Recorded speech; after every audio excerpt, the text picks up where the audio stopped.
자, 마지막 시간 이제 짧게 한 30분만 하도록 하겠습니다.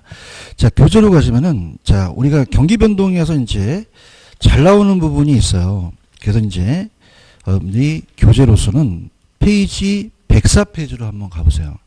104페이지 가시면은 자, 5번에 뭐라고 되어 있냐면 부동산 경기 순환 국면상의 특징이라는 게 있죠. 별표를 3개 치시기 바랍니다. 여기가 가장 출제 빈도가 높아요. 여기를 잡으셔야 돼요. 여기를. 자, 그래서 우리가 부동산 경기가 순환을 합니다. 4개의 순환 국면과 그 다음에 안정시장이라는 우리가 특수국면으로 이루어지거든요. 그래서 가장 출제 빈도가 높은 게 얘하고 또 나가지만 부동산 시장에 대한 유형이거든요. 자, 들어보도록 하죠. 부동산 경기 순환 국면입니다. 자, 우리가 국면별 특징이에요. 그래서 부동산 경기에 대한 순환에 대한 국면이에요. 그래서 순환 국면이 4가지가 있고요. 그 다음에 특수 국면이라는 것은 부동산에만 나타나는 고유의 시장, 안정시장이라는 게 있거든요. 안정시장. 그래서 얘가 출제 빈도가 가장 높다. 자, 그럼 들어볼게요. 우리가 부동산도 순환을 하겠죠. 그죠? 그래서 우리가 저점이 있고요. 그 다음에 정점이 있고 저점이 있어요. 그래서 꼭대기점을 우리가 정점이라고 하고요. 여기를 저점이라고 하죠. 그래서 평균 경기가 있다고 했습니다. 그러면은 4개의 국면으로 순환을 해요. 4개 국면으로. 그럼 경기가 좋은 것을 우리가 호황이라고 하죠. 근데 자, 우리 부동산에서는 상향시장이라고 합니다. 그래서 가격이 올라갔다가 다시 떨어지죠. 여기를 후퇴한다고 얘기를 해요. 후퇴시장이다. 그럼 여기가 이제 불황이에요. 불황. 자, 불황이라고도 하고 우리가 여기를 하향시장이라고 하죠. 그 다음에 이제 회복을 한 다음에 자, 우리가 저점을 찍은 다음에 회복을 합니다. 회복. 그래서 경기가 이렇게 흐르죠. 그래서 아까 제가 경기가 올라가는 것을 확장 국면이라고 했고요. 이렇게 떨어지는 국면을 수축 국면이라고 하죠.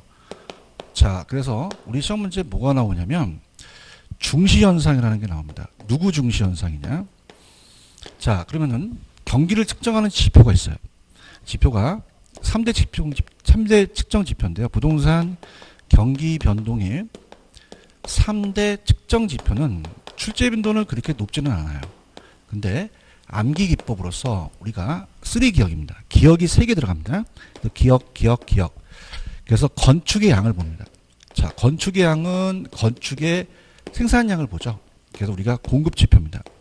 공급이 늘어나면 또 경기가 좋다고 볼 수 있죠. 자, 거래량이라는 것은 거래량은 주택의 소비량이에요. 그래서 수요 지표입니다. 그래서 우리가 이걸 실물 주요 지표라고 하고 직접 지표라고 하는데 가격도 올라줘야 됩니다. 근데 가격이 올라준다고 해서 경기가 무조건 좋은 게 아니기 때문에 간접 지표인 보조 지표를 사용해요. 그래서 아까 스태그플레이션이라는 게 있었잖아요. 그럼 물가가 어떻습니까? 경기가 침체했는데 물가가 상승했다고 해서 원자재 가격이 올라서 가격이 올라서 경기가 좋다고 말할 수는 없죠. 투기는 일시적이에요. 계속적이 아닙니다. 그럼 정사 가격이 아니라 거품 가격이기 때문에 나중에는 또 떨어질 수도 있죠.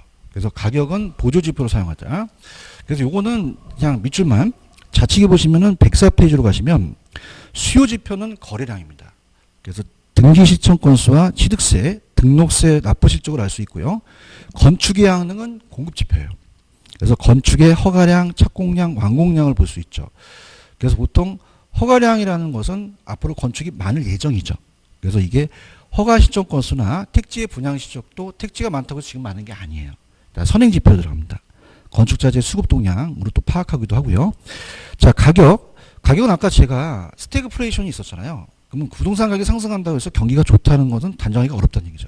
그래서 우리가 직접적인 지표라기보다는 간접적인 보조 지표를 사용하자는 얘기죠. 자, 그럼 여기서가 이제 시험 문제인데요. 들어보세요. 자, 우리가 가격이 오르잖아요. 그럼 매도자는 안 팔아요. 그러면 매도자 중시 현상으로 갑니다. 그래서 이제 매수자는 자꾸 살려고 하죠. 매도자는 거래를 밀기 때문에 여기 중개업자라면 매도자 중시로 가셔야 돼요. 그죠? 그러면 매수자가 많으니까 가격이 올라가겠죠. 근데 자꾸 가격이 떨어집니다. 그럼 매수자는 안 살려고 해요. 그죠? 그러면 어떻습니까? 매수자가 그 시장을 주도합니다. 그래서 매도자는 자꾸 팔려고 하는데 매수자는 적기 때문에 적은 쪽 위주로 가야 된다는 거죠. 가격이 또 떨어지겠죠. 그죠? 근데 이게 이제 나오는 것보다 반대 지표가 나옵니다. 반대 지표. 거꾸로 가는 지표예요. 자, 반대 지표라는 것은 자, 우리가 지금 번호를 매기겠는데 2, 3, 4를 매깁니다. 금리는 아직 시험에 안 나왔어요.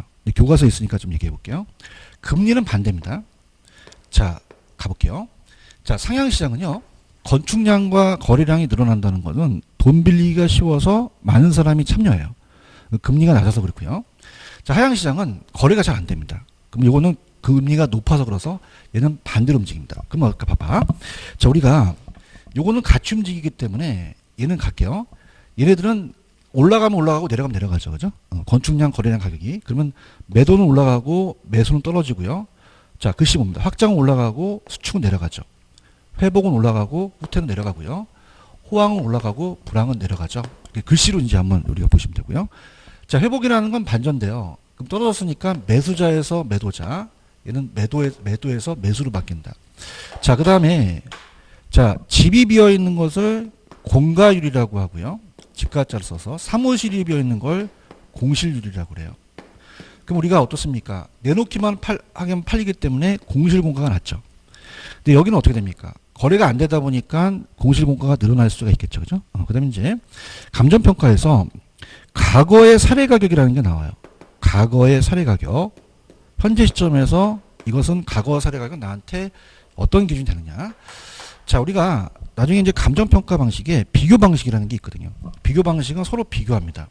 비교해서 만약에 내가 감정평가사가 대상 부동산을 평가하려고 그래요. 그럼 사례를 가지고 비교하죠. 그럼 이게 과거의 거래 사례입니다.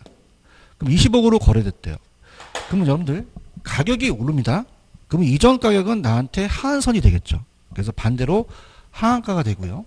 자, 가격이 떨어져요. 그럼 이전의 가격은 나한테 상한선이 되겠죠. 그래서 과거의 사례 가격은 상한선이 된다. 그래서 손 들어보세요.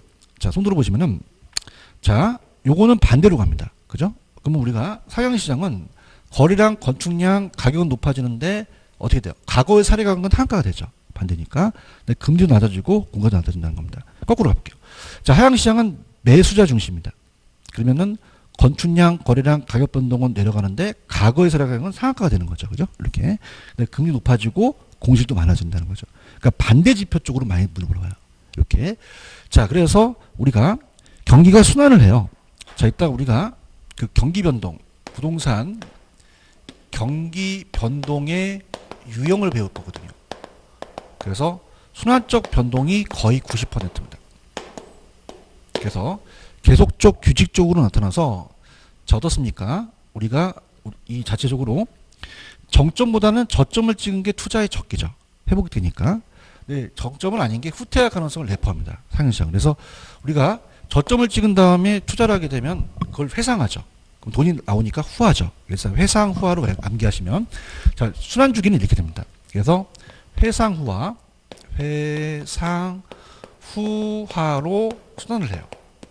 그러면 회복 다음에 상향이 오고 후퇴 다음에 하향이 와서 다시 회복으로 가겠죠. 그죠? 자, 그러면 가볼게요. 펜 들어보세요. 자, 104페이지입니다. 자, 천천히 회복시장이라는 게 있어요. 자, 회복시장은 이렇게 올라가죠. 그러면은, 자, 1번은 여러분들 읽어보시고, 2번. 자, 오히려 어떻습니까? 금리가 낮아지고 자금의 여유가 있기 때문에 거래가 활기를 띠기 시작하죠. 그죠? 이렇게 보고요. 그 다음에 3번 별표. 자, 과거의 사례 가격은 어떻게 됐어요? 제가 여기 올라간다면 과거의 사례 가격은 하향선이 되죠. 그래서 우리가 회복시장은 과거의 부동산 사례 가격은 새로운 거래의 기준가가 되거나 하한선이 되죠. 그래서 여러분들 보세요. 여기서는 하한선이 과거인데요.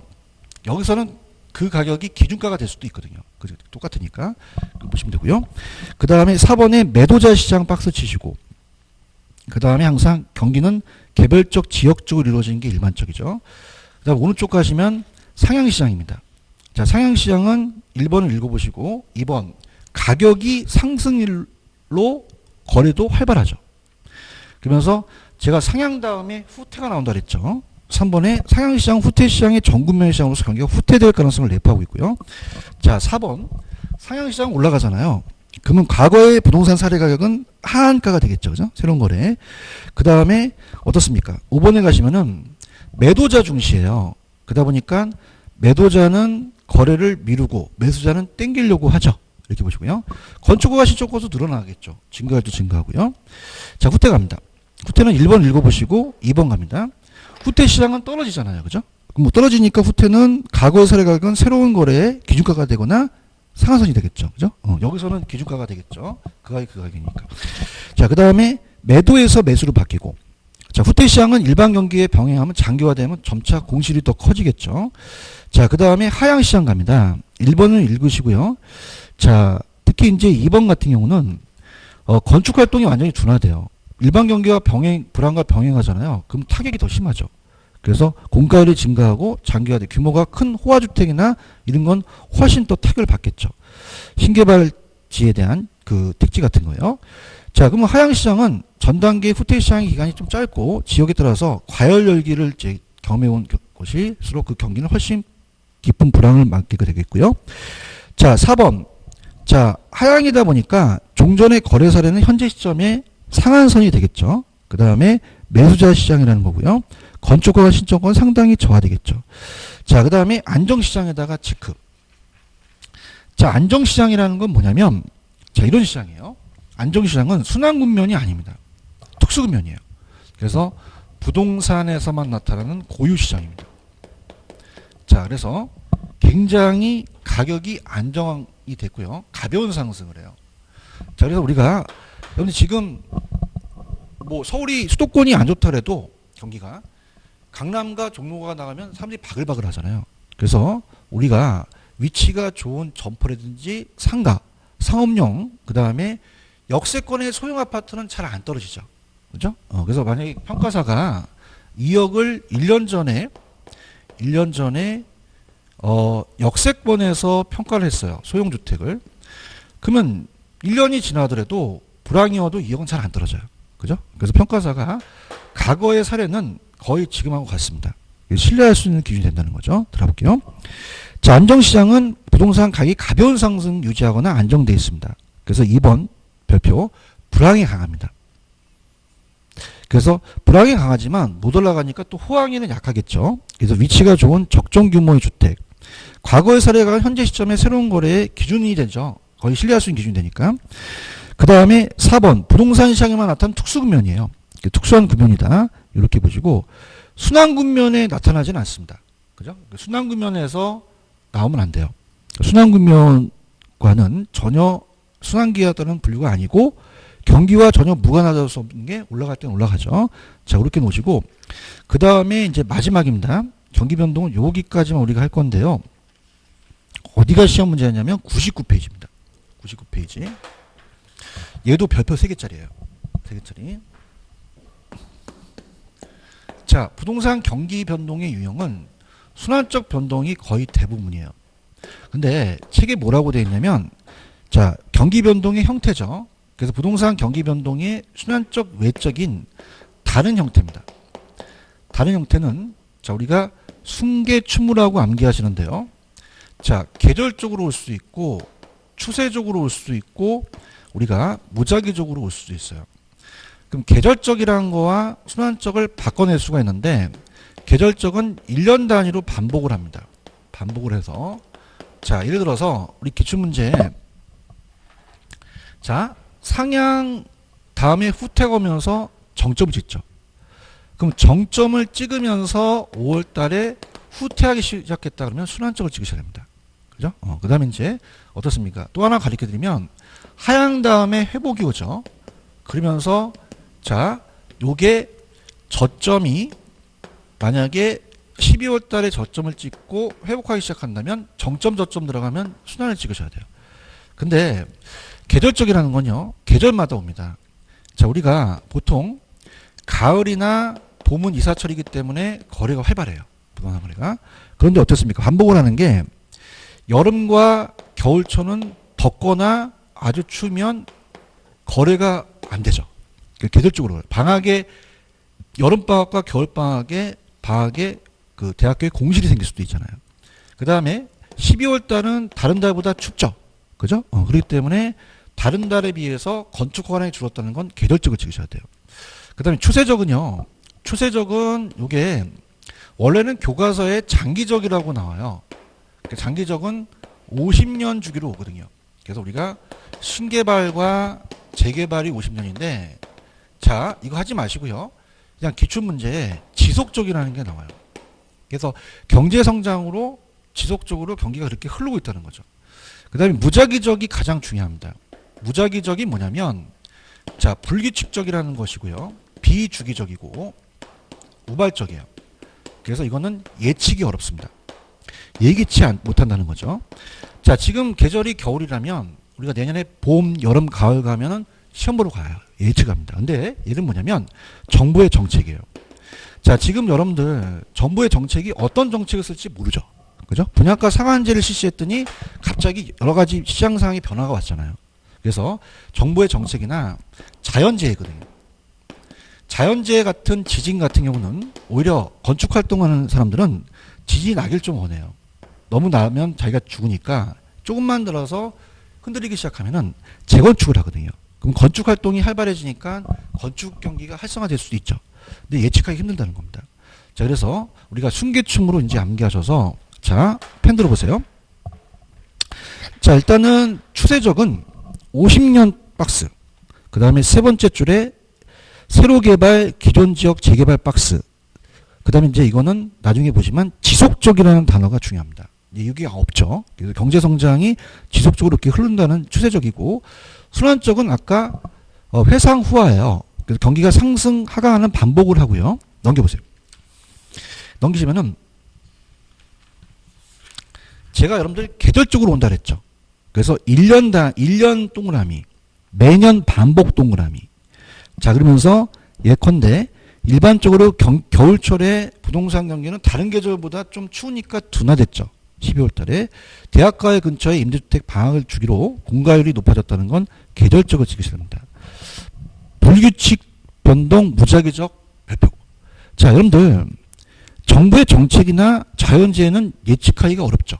그죠? 그럼 예기치 못합니다. 그 옆에다가 예기치 못한다는 걸 집어넣어야죠. 천재지변, 전쟁, 우연적 요인, 정책 이런 것들은 예기치 못하기 때문에 비주기적, 무작위적 변동을 찍습니다. 자, 그렇게 해서 보시고요. 그 다음에 이제 원래 제가 오늘은 나가야 되는 것이 106페이지의 거미집은 나가야 되지만 106페이지의 거미집 이론은 제가 1, 2월 달로 지금 뽑겠습니다. 거미집 이론은 매년 출제되지는 않습니다. 그래서 이거는 이제 탄력성을 알아야 되니까 이거는 이제 제가 1, 2월 달에 좀 미루고요. 다음 시간은 시장론으로 들어갈 거고요. 자, 오늘은 제가 요 두 가지가 핵심 포인트니까 정리를 해볼게요. 들어갑니다. 자, 이쪽은 어떻습니까? 다 올라가고 이쪽은 내려가죠. 자, 그러면 중시현상은 매도자, 얘는 매수자죠. 그럼 회복은 매수에서 매도로 바뀌고요. 얘는 매도에서 매수로 바뀌었다. 이렇게 가지고요. 자, 이건 그냥이에요. 다 반대로 움직여요. 반대죠. 손 들어보세요. 그럼 상향시장은 건축량, 거래량, 가격 올라가는데 과거의 사례 가격은 하한가가 되죠. 그건 났고요. 내려보세요. 자, 하향시장은 매수자면서 건축량, 거래량, 가격 변동은 떨어지지만 과거의 사례 가격은 상한가가 됩니다. 그죠? 그 다음에 우리가 공실 높다는 거 꼭 기억하세요. 자, 안정시장은 부동산 고유시장이에요. 그럼 불황이 강한 시장이죠. 그래서 안정시장은 특수국면이기 때문에 순환국면으로 나타나지는 않습니다. 그래서 위치가 좋고 역세권의 소형 아파트이기 때문에 평가사가 과거의 사례가는 기준가가 된다는 거 그렇게 하시고요. 순계추무예요. 그럼 순환적이라는 자체가 경기가 거의 순환하는 게 거의 대부분입니다. 그래서 우리가 회상우화로 암기하시면 회복, 상향, 후퇴, 하향. 그래서 상향을 지나서 정점에 5월에 정점을 찍고 후퇴하기 시작한다. 저점을 찍고 회복한다는 것은 무조건 순환입니다. 근데 여기도 12월이라는 게 들어가잖아요. 그죠? 근데 이거는 뭐 계절이에요. 자, 12월은 안 추워요? 추워요. 추우면서 매년 12월 달 되면은 다른 달 비해서 건축원이 줄어들거든요. 그럼 순환입니까? 이건 계절입니까? 계절이라는 거. 추세적은 지속적만 좀 체크하세요. 장기적이라는 파트는 안 나옵니다. 장기적이 아니라 추세적으로 경제성장으로 계속 건축 허량이 증가되고 있다는 거거든요. 그다음에 무작위적에다 별표 쳤죠. 아주 중요한 겁니다. 무작위적은 예기치 못해요. 그러니까 우리가 항상 부동산을 투자할 때도 어디가 개발된다. 어디 학군이 좋더라라는 거는 미리 예측이 가능한데 정부의 정책은 아직 어떤 정책을 쓸지 모릅니다. 정부의 정책에 따라서 경기가 흔들릴 수 있어요. 또 자연재해는 무작위적이다. 그렇게 염두에 보시면 됩니다. 무슨 말씀인지 아시겠죠? 그래서 거미집 이론은 우리가 탄력성에 따라서 거미집 모형이 달라지거든요. 그래서 이제 거미집 모형은 1, 2월 달에 좀 제가 하도록 할게요. 지금 인문 과정에는 거미집까지 가시긴 좀 힘듭니다. 그래서 우리가 오늘 정리한다면 수요 공급이 4문제에서 한 7문제 나옵니다. 그러니까 수요 공급을 꼭 반복 학습을 하시고요. 자, 부동산 경기는 자, 지역마다 틀리죠. 그죠? 그래서 불규칙적이고 순환면이 명백하지 않고 또 일반 경기보다는 진폭이 커서 정점이 높고 저점이 낮습니다. 그죠? 그다음에 순환국면에 국면하고 이 순환적과 순계춤의 유형을 계속적으로 반복으로 들으세요.